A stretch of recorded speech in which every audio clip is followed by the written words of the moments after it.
Halo sobat semua, selamat datang di channel Kisah Motivasi, Inspirasi, dan Inovasi. Kisah yang akan saya bacakan bermanfaat bagi kita semua.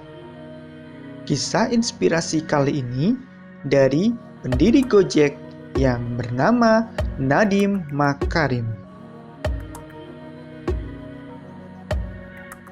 Sebelum kisah inspirasi dimulai, jangan lupa subscribe, like, dan komen channel ini supaya saya terus termotivasi untuk membuat kisah-kisah lainnya.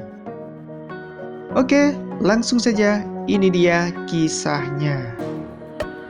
Nadiem merupakan putra Nano Anwar Makarim, seorang pengacara dan intelektual. Sedangkan ibunya bernama Atika Al-Gadrie, seorang penulis lepas. Nadiem lahir di Singapura pada 4 Juli 1984. Nadiem kerap berpindah-pindah sekolah saat duduk di bangku SD dan SMP. Kemudian, saat menginjak bangku SMA, dia bersekolah di Singapura. Setelah itu, dia melanjutkan kuliah di Brown University jurusan International Relations. Setelah lulus, dia sempat bekerja sebagai konsultan manajemen dan McKinsey & Company. 3 tahun kemudian, dia memilih melanjutkan pendidikan di Harvard Business School dengan jurusan Business Administration hingga mendapat gelar MBA. Usai menyelesaikan pendidikannya, Nadiem kembali ke Indonesia dan sempat menjadi Managing Editor di Zalora dan Chief Innovation Officer di Kartuku. Awal pembuatan Gojek muncul setelah berinteraksi dengan tukang ojek konvensional yang sering digunakan jasanya saat berangkat kerja. Awalnya, Nadiem sering mendengarkan curhatan para tukang ojek yang merasa sulit dalam mendapatkan penumpang. Hal ini dia jadikan sebagai peluang. Berawal dari permasalahan yang ditemui di kalangan para ojek pangkalan, akhirnya Nadiem mulai mendirikan startup bernama Gojek pada 13 Oktober 2010.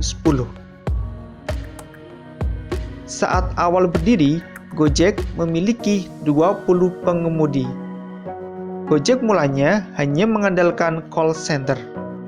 Namun, beberapa tahun kemudian, tepatnya pada 2014, Nadiem meluncurkan aplikasi Gojek di Android dan iOS. Seiring berjalannya waktu, Gojek berkembang signifikan dari segi layanan yang awalnya hanya layanan ojek, kemudian menawarkan fitur dan layanan lainnya.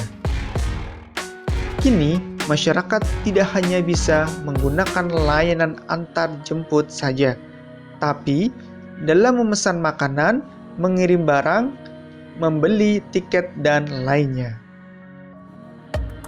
Kesuksesan perusahaan yang dirintisnya membuat Gojek menjadi startup dengan status unicorn pertama di Indonesia. Kemudian, status tersebut menjadi decacorn pada 2019 atau ketika usianya baru 34 tahun.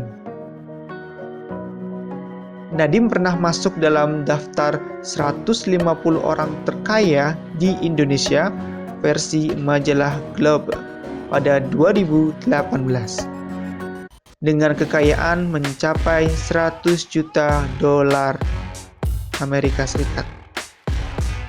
Berkat kesuksesannya di usia muda, dia juga dipercaya Presiden Joko Widodo menjadi Menteri Pendidikan, Kebudayaan, Riset, dan Teknologi termuda pada usia 35 tahun.